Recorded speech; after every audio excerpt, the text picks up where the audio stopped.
crocodile du Nil règne en maître sur les cours d'eau d'Afrique.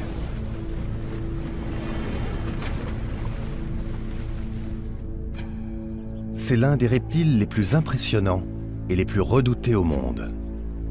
Il est considéré comme l'animal le plus dangereux du continent africain. Capable d'attaquer un homme sur un rivage ou à bord d'un bateau, ce crocodile terrorise les villageois avec qui il partage le fleuve.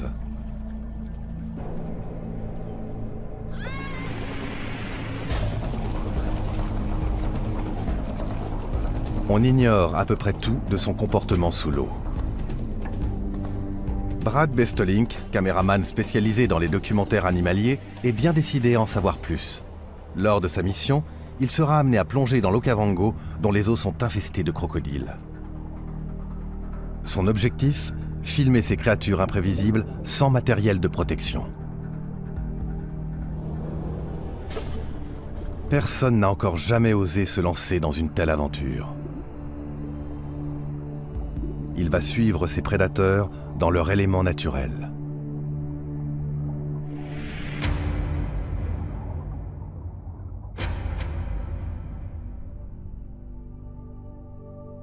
Situé au Botswana, le delta de l'Okavango est alimenté par un fleuve qui traverse une vallée peu profonde, le Panhandle. Large de 15 km, le fleuve serpente depuis la frontière nord du Botswana jusqu'au delta, à 120 km de là. Pendant l'hiver, entre mai et août, le Panhandle inonde de vastes étendues de papyrus et d'herbes. Brad Bestelink connaît cette zone de crue comme sa poche. J'ai grandi près de l'Okavango. J'ai joué sur toutes les îles du fleuve, nagé dans toutes ces lagunes, exploré tous ces canaux.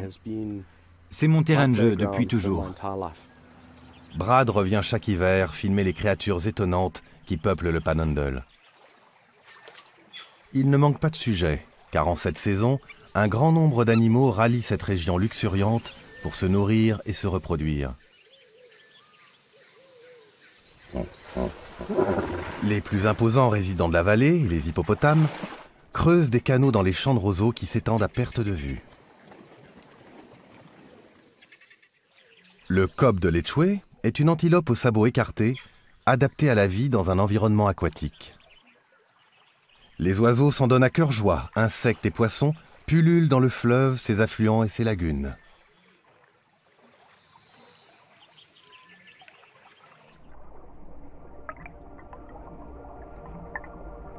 Le Panhandle abrite plus de 70 espèces de poissons.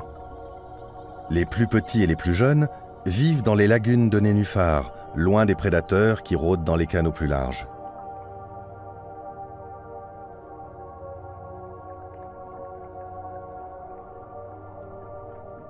Le poisson-tigre est l'équivalent africain du piranha d'Amérique du Sud. Il a des dents très aiguisées et peut se montrer très agressif. Mais ce n'est pas lui qui domine la chaîne alimentaire locale. Cette abondance de poissons attire un prédateur plus redoutable encore, le crocodile du Nil. La région du Panhandle compte plus de crocodiles que l'ensemble du delta de l'Okavango. Et en hiver, l'instinct de reproduction en attire encore, si bien que leurs effectifs peuvent atteindre 3000.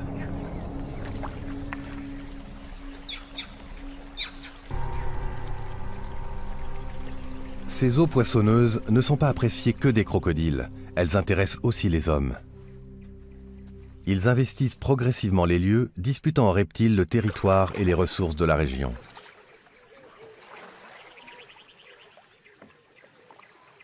Cette cohabitation forcée n'est pas toujours pacifique.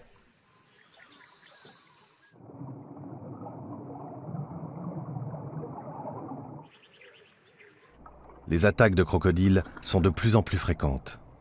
Il arrive que les pêcheurs se fassent happer à bord de leurs pirogues. Mais la plupart des victimes sont des femmes et des enfants venus faire leurs ablutions.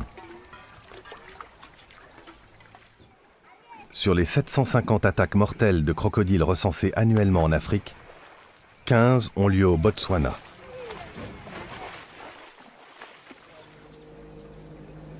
Brad Bestelink est bien conscient des dangers qu'il court en sillonnant ces eaux. Pourtant, il ne peut s'empêcher d'y revenir chaque année.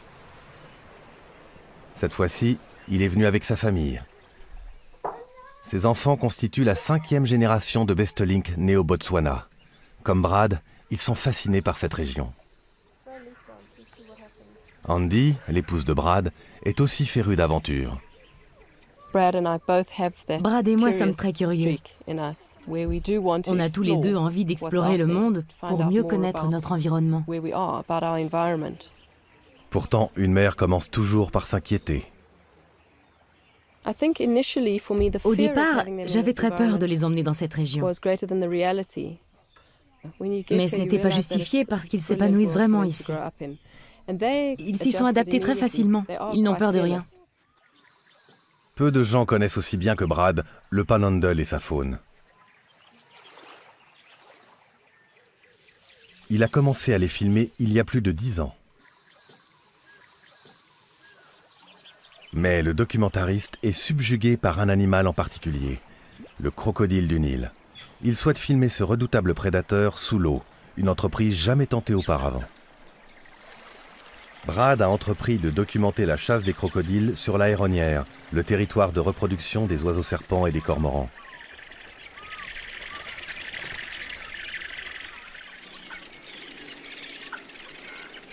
Les crocodiles se glissent au pied des arbres et attendent qu'un oisillon inexpérimenté chute du nid. Seuls leurs yeux, leurs oreilles et leurs narines sont visibles à la surface.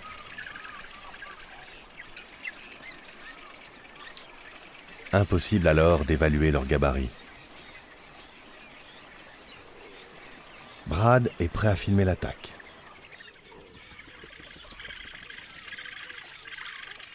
Ce jeune oiseau qui se jette à l'eau ne sait pas encore voler. Il tente donc de se hisser sur la racine d'un arbre.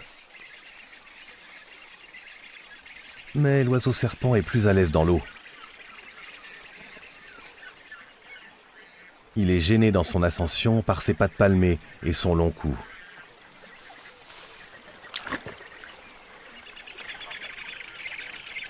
Bien souvent, cette maladresse est fatale.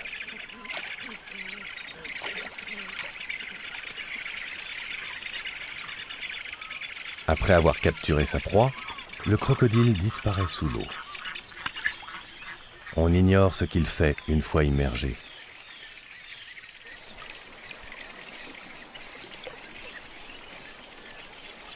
Pour Brad, il est clair que cette étape essentielle du comportement de chasse du crocodile manque à son étude. Quand j'ai vu les oiseaux serpents et les cormorans plonger, j'ai compris qu'il fallait que j'observe les crocodiles sous l'eau pour mieux les comprendre. Ils y passent beaucoup de temps. C'est là qu'ils chassent. Il est donc essentiel que je les suive dans cet environnement. Brad décide de plonger dans les eaux de la Héronnière. Personne ne s'y est jamais risqué. Si l'expérience aboutit, il sera le premier à filmer le comportement des crocodiles sous l'eau. Il ne s'agira pas simplement de nager parmi eux. Il va s'introduire sur leur territoire de chasse, des eaux qu'il sillonne la faim au ventre.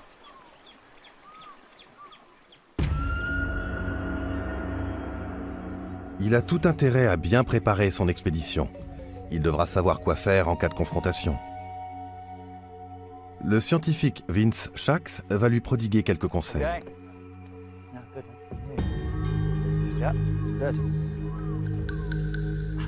Vince dirige un projet de suivi des crocodiles de l'Okavango pour les parcs nationaux du Botswana, dont l'objectif est de délimiter des secteurs de protection pour ces reptiles. Depuis 5 ans, Vince et son équipe capturent, mesurent et équipent de colliers les crocodiles du fleuve afin de les examiner et de les recenser avec précision.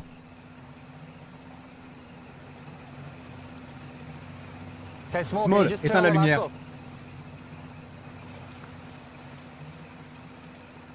La nuit, l'équipe a plus de chances de localiser les animaux. Leurs yeux scintillent dans l'obscurité.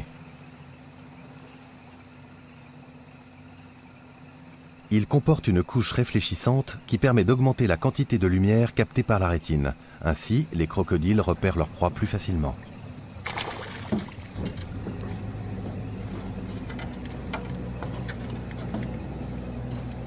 Vince a attrapé un jeune reptile d'une seule main. Il doit être prudent car ses petites dents pourraient très bien lui déchiqueter l'autre. L'équipe, en revanche, a plus de mal à capturer les reptiles de plus d'1 mètre.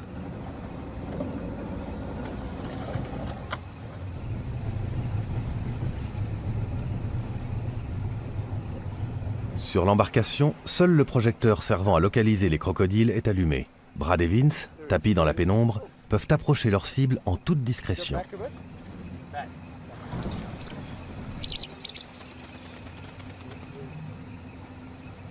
Ils se dirigent vers un spécimen autrement plus imposant.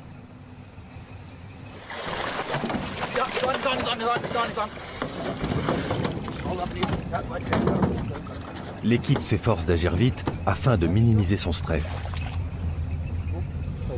Continue à tirer.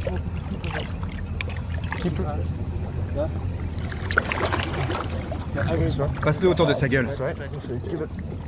Surtout, il faut que tu te sentes en sécurité. Il faudrait qu'il morde le tissu.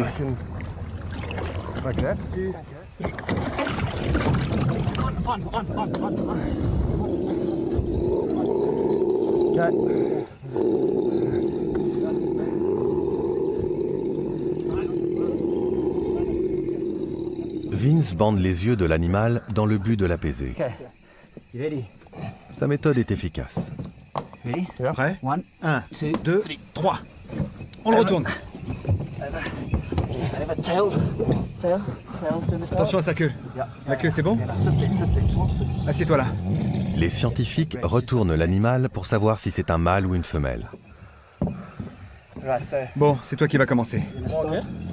Ne t'inquiète pas. Tout ira bien si tu restes assis sur lui. C'est une femelle. Brad et l'équipe maintiennent l'animal en place pendant que Vince l'examine.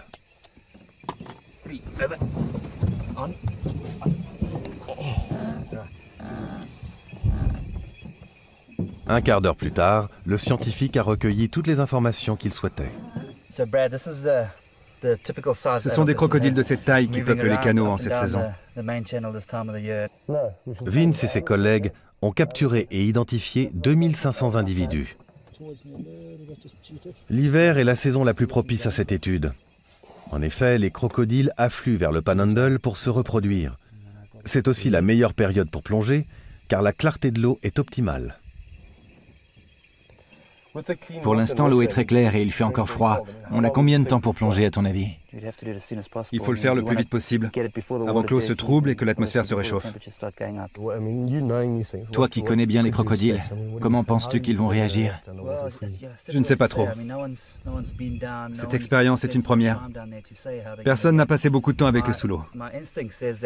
Je pense qu'ils réagiront s'ils voient que tu t'approches d'eux. Mais on est en hiver, l'eau est froide et leur métabolisme fonctionne au ralenti. D'après moi, il n'y a pas vraiment de bon moment pour plonger. Mais si tu y tiens, fais-le maintenant. Il faut être fou pour nager auprès des crocodiles, quelle que soit la saison. Bien que dubitatif, Vince est curieux de voir quelles images Brad sera en mesure de rapporter. Pour ce soir, le travail est terminé. C'est du beau boulot. Dans ce secteur, la plongée n'est possible que 2 mois par an, lorsque les sources du Nord inondent le Panhandle. Les eaux déferlantes balaient les sédiments et les particules en suspension. Ainsi, on dispose d'une bonne visibilité jusqu'à 10 mètres de profondeur.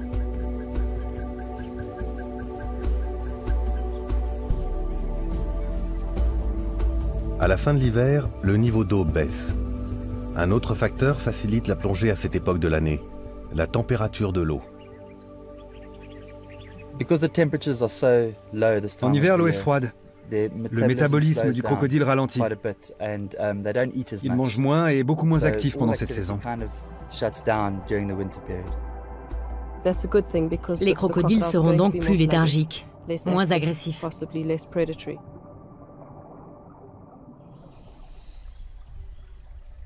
Brad se dit qu'il ne risque rien, car les crocodiles sont habitués à chasser des proies de petits gabarits, comme des oiseaux et des poissons. Mais ce n'est qu'une théorie.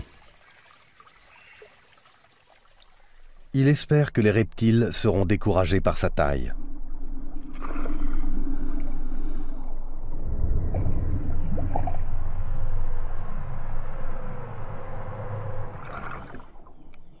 Fort de sa théorie, le caméraman s'apprête à plonger aux côtés des crocodiles dans les eaux de l'Aéronnière. Le seul moyen de mettre sa théorie à l'épreuve est de risquer sa vie. En cas d'attaque, il sera sans défense.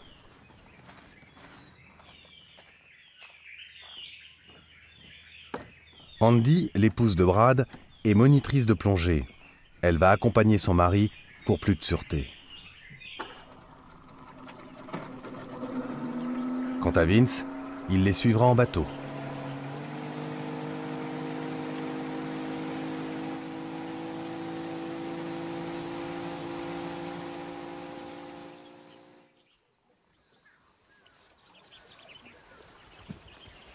Pour ne pas perturber les oiseaux, Brad et Andy ont choisi de plonger en amont du canal, puis de se laisser porter par le courant.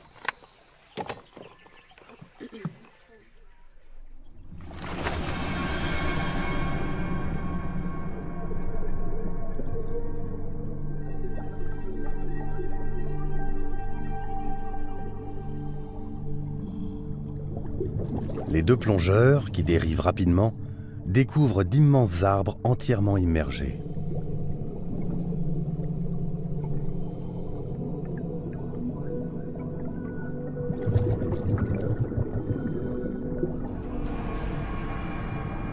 Une pirogue de pêcheurs.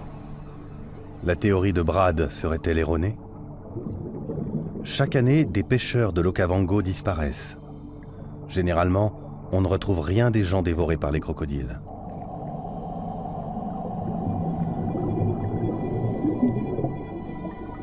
Brad et Andy sont presque parvenus à l'Aéronnière quand ils aperçoivent leur premier spécimen. Ils s'approchent.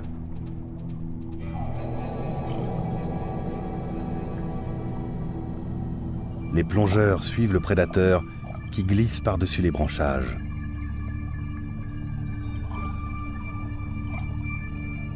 Il semblait moins dangereux qu'à la surface. Ce premier contact s'est très bien passé. On ne pensait pas pouvoir l'approcher d'aussi près.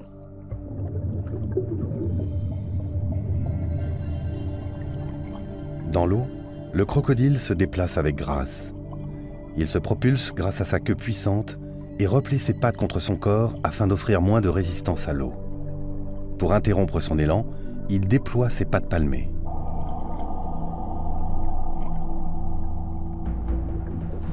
Brad continue de filmer. Andy observe la scène avec fascination, mais non sans appréhension. Bien que ce reptile soit relativement petit, 2 mètres seulement, il n'est pas inoffensif. Tous les crocodiles sont dangereux, quelle que soit leur taille.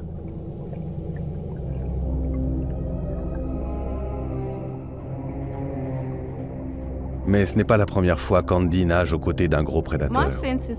J'ai suivi des requins, et finalement ce n'est pas vraiment différent de cette expérience avec les crocodiles.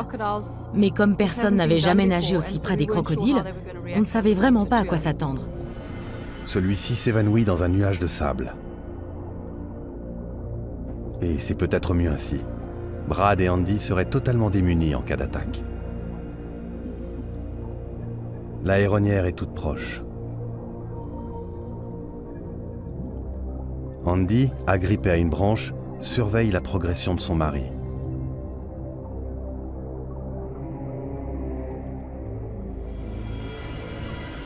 Brad s'engouffre dans un étroit tunnel sous l'arbre. C'est le terrain de chasse des crocodiles.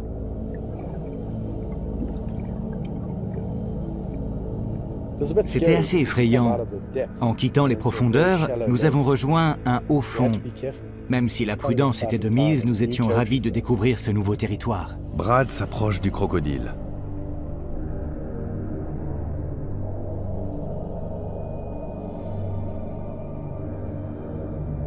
L'animal scrute la surface de l'eau. Il n'a pas encore vu le plongeur.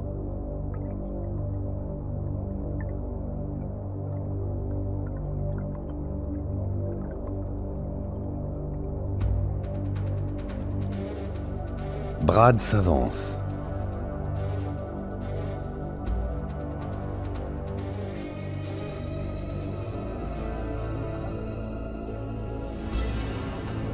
Trop près. Le crocodile a senti sa présence. Mais il ne fait pas mine d'attaquer. Il s'éloigne.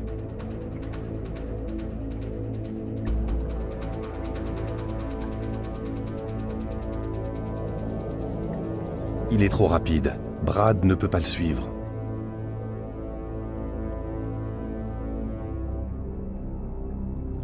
La réserve d'oxygène des plongeurs est presque épuisée. Il est temps de regagner le bateau.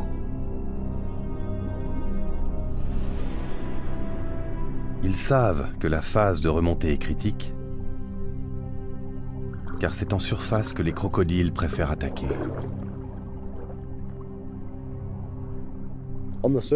Même lorsqu'on quitte les profondeurs, on craint d'être attaqué par un crocodile. On a l'impression d'être un impala dans la ligne de mire d'un prédateur. Brad est le premier à remonter. Andy est resté au fond de l'eau, où le danger est moindre.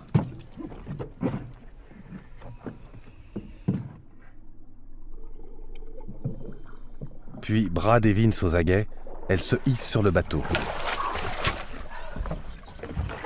Alors ?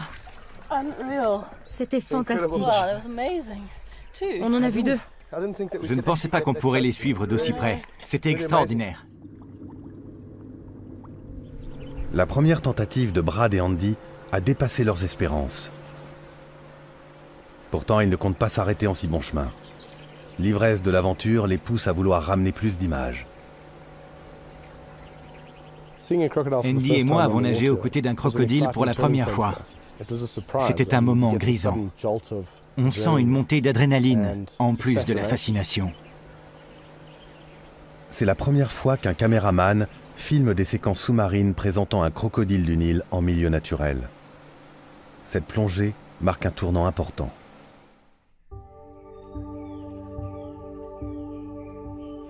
Remis de leurs émotions, Brad et Andy décident de plonger de nouveau pour filmer le plus possible. Le temps presse. Bientôt, l'eau sera trop trouble. Le couple doit profiter de cette période propice.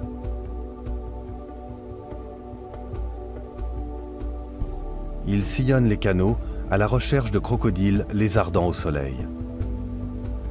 En hiver, les eaux de l'Okavango sont très froides. Les crocodiles doivent donc s'étendre au soleil pour se réchauffer.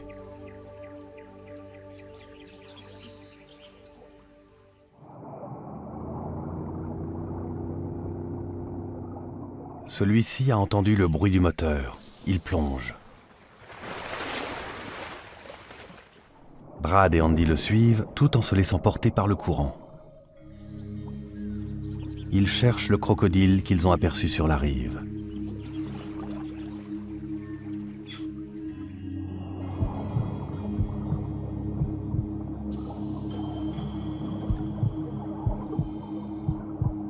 Le voici.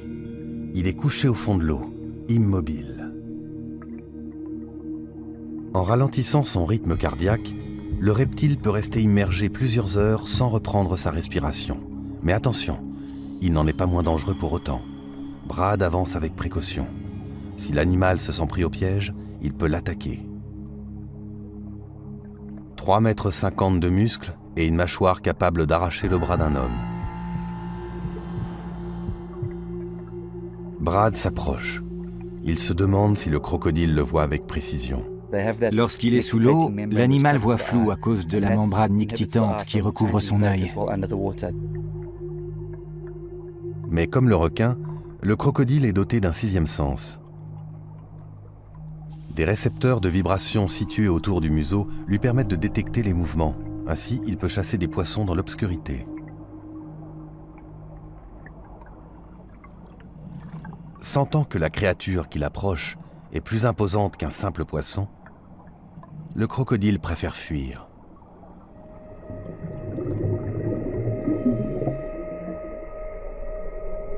Choisissant de longer la rive, il gagne la pénombre des papyrus.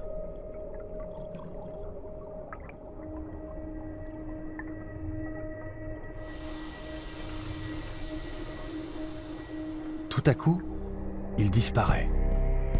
Brad est très surpris. À ses yeux, cette rive était parfaitement compacte. Je pensais que les crocodiles s'enfouissaient dans la végétation pour se cacher.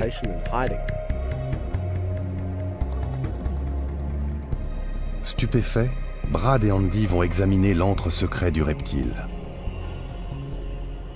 Cela signifie pénétrer dans l'inconnu. Cette caverne abritait un univers dont on ignorait l'existence.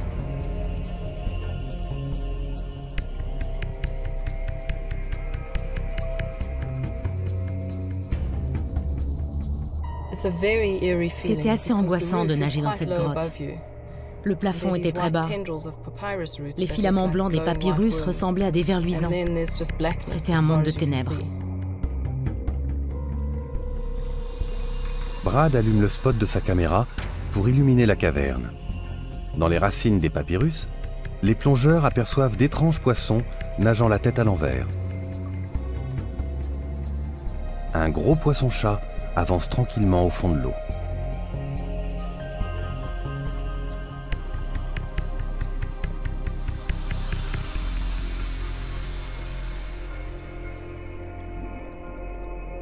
Fasciné par cette grotte insoupçonnée, Brad en oublie l'exploration des eaux de l'Aéronnière.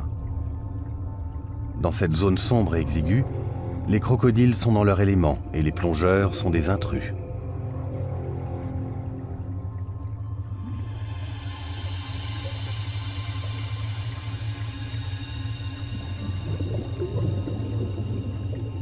Encore sous le charme, Brad et Andy entreprennent leur remontée périlleuse vers la surface. Soudain, un crocodile percute Brad. Il s'est précipité sur l'objectif avant de s'échapper. Tout s'est passé très vite. Brad et Andy doivent ressortir immédiatement.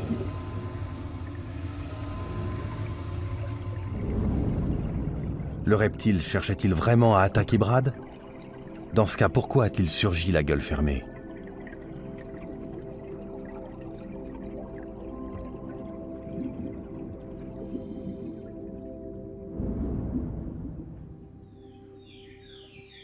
De retour sur la terre ferme, Brad et Andy proposent à Vince de visionner la séquence. Le scientifique n'en revient pas. Jamais il n'aurait imaginé que le crocodile approcherait un plongeur d'aussi près. Regarde ça. L'eau est limpide. Oui, elle est très claire. Ça s'est passé près de la rive du canal qui jouxte l'Aéronnière. Un lieu exceptionnel. Il est assez massif, ce crocodile. Avec cette technique, on pourrait identifier les individus en les prenant en photo, constituer un fichier et suivre les parcours des différents crocodiles d'année en année. Si tu pouvais obtenir plus d'informations sur ces crocodiles adultes, ça nous aiderait beaucoup. J'ai une question sur cette caverne. Est-ce qu'elle s'étend au-delà de ce qu'on a vu ou bien est-ce un espace fermé? Vince ne s'explique pas une chose. Pourquoi les crocodiles disparaissent-ils sous les papyrus? Je savais que les crocodiles avaient accès à une sous-couche quelconque, mais j'ignorais de quoi il s'agissait.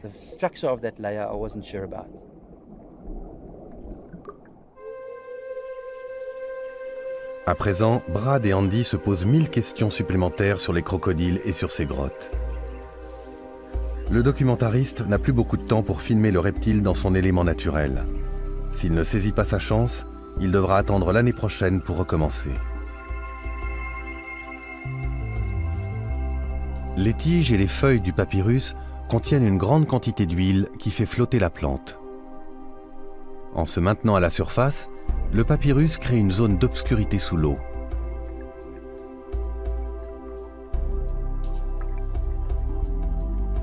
Lors de la décrue qui aura lieu à la fin de l'hiver, le niveau du fleuve baissera et la végétation de surface touchera à nouveau le sol.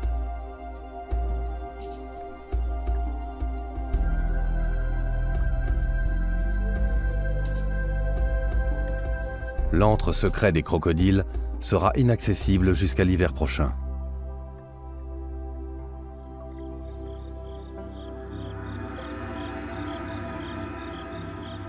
N'ayant jamais plongé dans l'obscurité, Brad doit se préparer avant de pénétrer dans la caverne. Sur les conseils d'Andy, Il commence par plonger dans une lagune tranquille. Il espère que les crocodiles ne seront pas de la partie pour cette première immersion nocturne.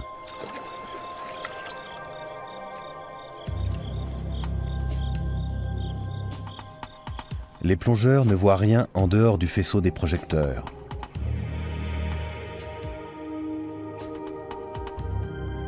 Si le risque d'une attaque est important dans ces conditions, la menace ne sera que plus grande dans la caverne des crocodiles.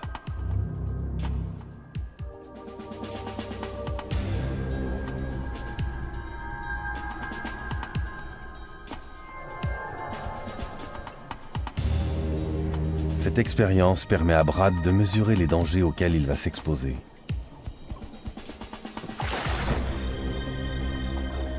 Cette fois, tout s'est bien passé, au grand soulagement d'Andy et de Brad. Je suis content de n'avoir croisé aucun crocodile. Dans le noir, on ne voit presque rien au-delà de la lumière des projecteurs. Je suis rassuré. C'est dommage qu'on ne puisse pas distinguer ce qui se trouve tout autour. Qui sait quelles créatures sont tapies dans l'ombre?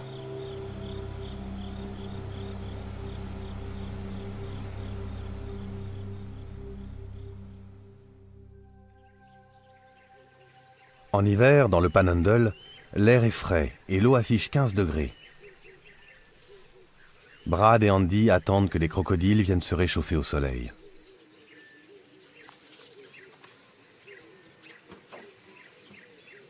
C'est le moment d'explorer la mystérieuse grotte. C'est peut-être la dernière occasion pour Brad et Andy d'observer les crocodiles dans une eau claire.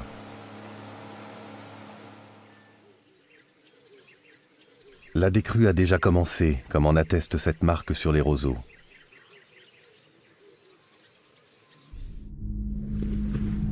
Les plongeurs amorcent leur descente. Évoluant dans le courant, ils cherchent des yeux l'entrée. Avec une réserve d'oxygène d'1 heure, ils devraient avoir le temps de parcourir la grotte. Avant même de l'atteindre, il repère un crocodile de 4,50 m de long. Certainement un mâle. Jamais il n'avait croisé un spécimen aussi gros sous l'eau. Comment va-t-il réagir à leur présence?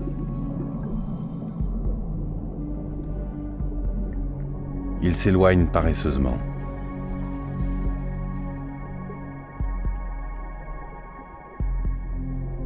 Ce prédateur gigantesque a sûrement assez de force pour attaquer un pêcheur à bord d'une pirogue. Brad et Andy se tiennent à bonne distance.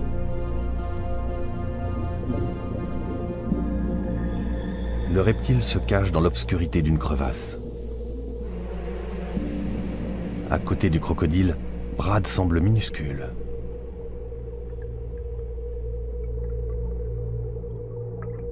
Le prédateur a glissé la tête sous les papyrus. Il semble acculé. Brad et Andy prennent d'énormes risques. L'animal est bien plus rapide qu'un plongeur. Brad n'aurait aucune chance. Cependant, il continue de filmer.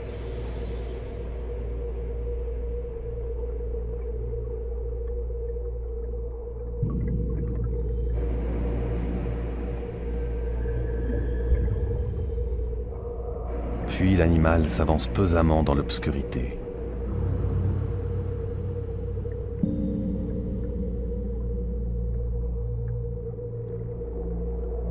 La demi-ténèbre est rendue plus oppressante encore par les tourbillons de sédiments qu'il soulève à chaque pas. Il s'évanouit dans la caverne. Brad et Andy le suivent dans l'inconnu. Ils décident d'explorer la zone malgré la mauvaise visibilité. Ils ont le choix, le suivre en quasi aveugle ou faire demi-tour.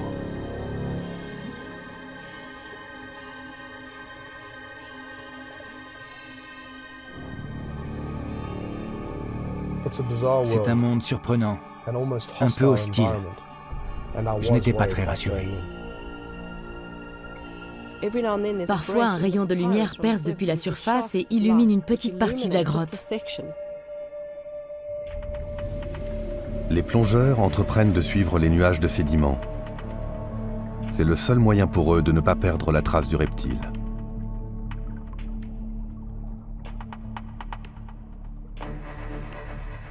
Andy ferme la marche du cortège improvisé. C'est assez déroutant au départ. En marchant, le crocodile disperse les dépôts du fond de la caverne. À ce moment-là, on ne voit plus rien. C'est l'une des expériences les plus terrifiantes que j'ai vécues lors d'une plongée. Le crocodile les entraîne dans les profondeurs de la grotte. Voilà 20 minutes qu'ils le suivent. Ils sont à 18 mètres de leur point de départ. Le crocodile s'immobilise dans la lumière.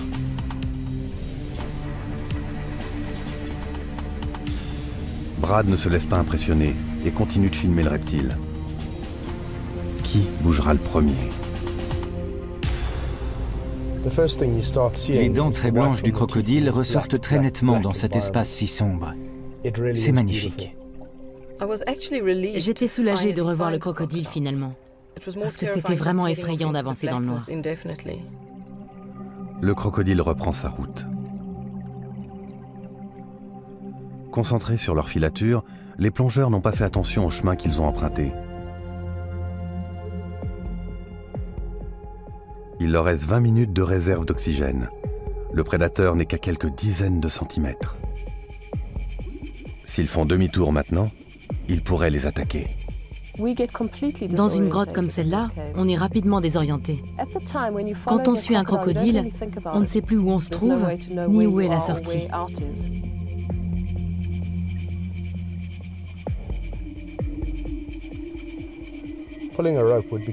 Dérouler une corde attachée au bateau serait malaisé, surtout lorsqu'on traverse des passages étroits encombrés par une végétation épaisse. Dans cet espace exigu, le reptile a un avantage certain sur les plongeurs.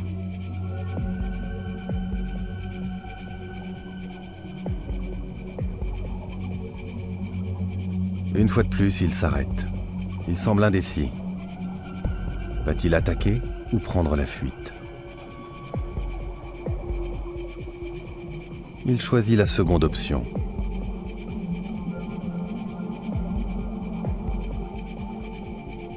Brad et Andy doivent maintenant trouver la sortie de l'antre avec une réserve d'oxygène de 12 minutes.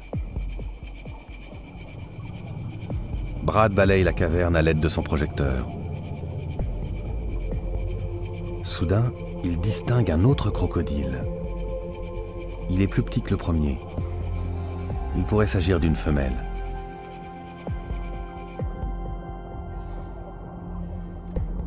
On est resté un bon moment avec ces crocodiles. Quand on en trouve un, on perd la notion du temps. Les deux reptiles se rejoignent. Brad se demande si la grotte est un lieu de rencontre pour les crocodiles pendant la saison des amours.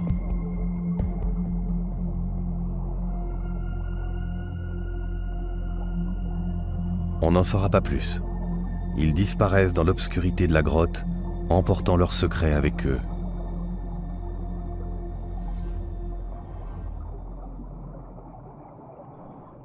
Plus que 7 minutes de réserve d'oxygène. Les plongeurs sont à 30 mètres de la sortie. Mais où se trouve-t-elle exactement? Ce n'est pas le moment de paniquer.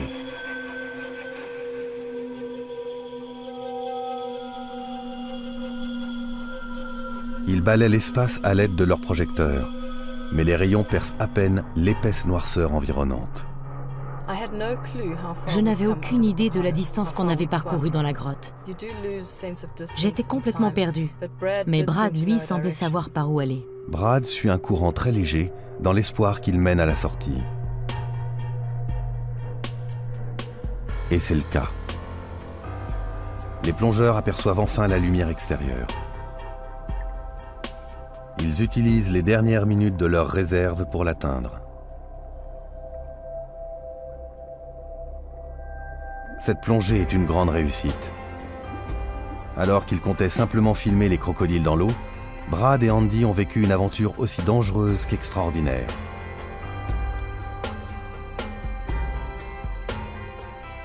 À l'abri des regards, les crocodiles évoluent avec aisance dans le dédale de grottes qui se trouve sous les papyrus. À la fin de l'hiver, ces cavernes éphémères auront disparu. Pour Brad, Andy et Vince, cette expérience est le début d'un projet scientifique très prometteur. J'ai envie de passer plus de temps sous l'eau avec les crocodiles. Bien qu'ayant passé sa vie à explorer l'Okavango, Brad vient de découvrir un univers dont il ne soupçonnait pas l'existence. Cette expédition est de loin sa plus belle victoire.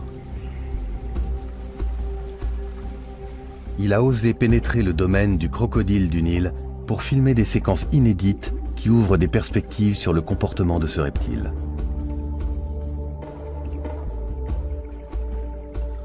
Peut-être les mâles attirent-ils les femelles dans ces grottes pour s'accoupler avec elles. Peut-être encore ces grottes sont-elles des terrains de chasse d'où les crocodiles accèdent discrètement aux rives baignées de soleil.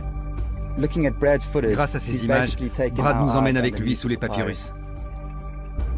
Si les intentions des crocodiles restent un mystère, celles de Brad et Andy sont claires. Revenir l'hiver prochain pour en apprendre plus. Maintenant que nous connaissons l'existence de ces grottes, nous nous posons de nombreuses questions. Pourquoi les crocodiles s'y cachent-ils? Connaissent-ils bien le réseau des cavernes? Qu'y font-ils exactement? Comment se déplacent-ils à l'intérieur?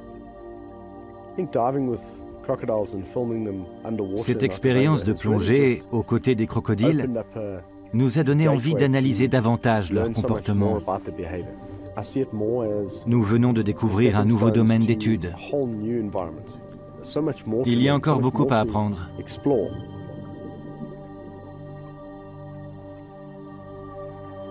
Dans un monde où tant de sujets ont été étudiés en profondeur, il est rassurant de constater que la nature recèle encore quelques mystères. Et pour Brad et Andy, l'un d'eux se joue presque sous leurs yeux, dans l'antre secret des crocodiles.